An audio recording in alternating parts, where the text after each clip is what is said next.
that for the first time in human history, for the first time in all of human history, almost all of mankind is politically awake. And these new and old major powers face still yet another novel reality, in some respects unprecedented. And it is that while the lethality of their power is greater than ever, their capacity to impose control over the politically awakened masses of the world is at a historical low. I once put it rather pungently, and I was flattered that the British Foreign Secretary repeated this, as follows. Namely, in earlier times, it was easier to control 1 million people, literally. It was easier to control 1 million people than physically to kill 1 million people. Today, it is infinitely easier to kill 1 million people than to control 1 million people. It is easier to kill than to control.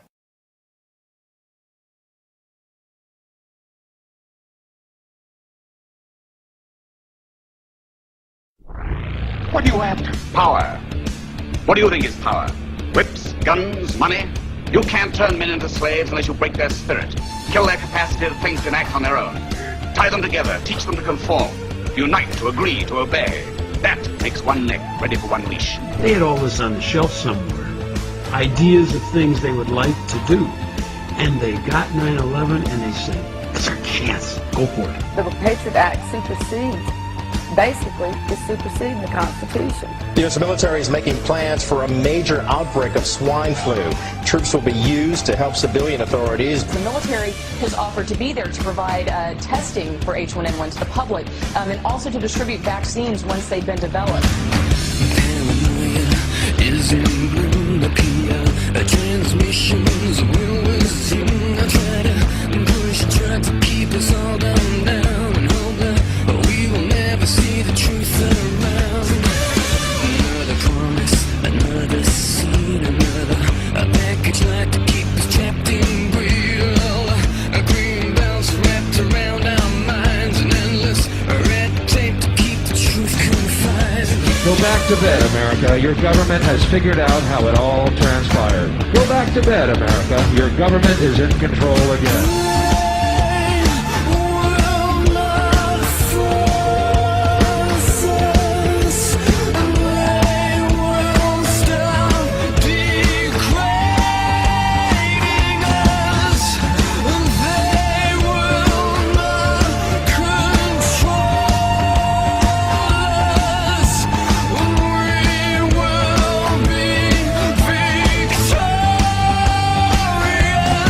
It's too late to complain.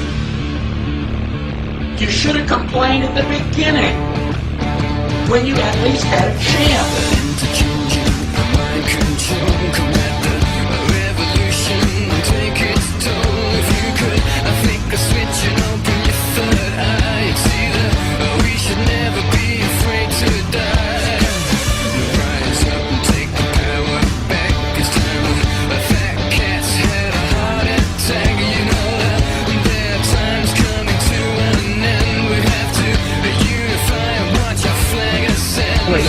Living in the land of freedom. Here you go, America. You are free to do as we tell you.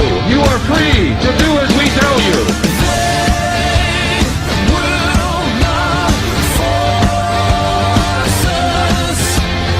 They will stop degrading us. They will not control us.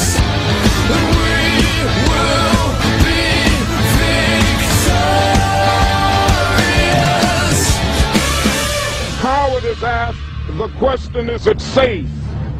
Expediency asks, the question is it politics? Vanity asks, the question is it popular? But conscience asks, the question is it right? And there comes a time when one must take a position that is neither safe, nor politic, nor popular, but he must do it because conscience tells him it is right. And the time corruption of the machine becomes so odious, makes you so sick at heart that you can't take part. You can't even passively take part. And you've got to put your bodies upon the gears and upon the wheels, upon the levers, by all the apparatus, and you've got to make it stop. And you've got to indicate to the people who run it, to the people who own it, that unless you're free, the machine will be prevented from working at all.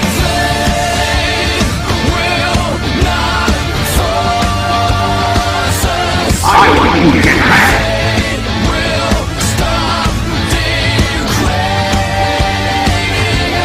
I want you to get back.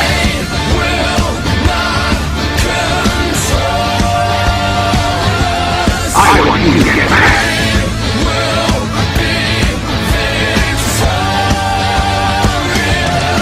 It has been said that when in the course of human events, an oppression so revolts its subjects that it becomes necessary to alter or abolish the means of that tyranny. Is it that time when our Bill of Rights is defiled every day? When our adventures abroad threaten our security at home? When the Federal Reserve keeps our free nation enslaved by debt? And now, our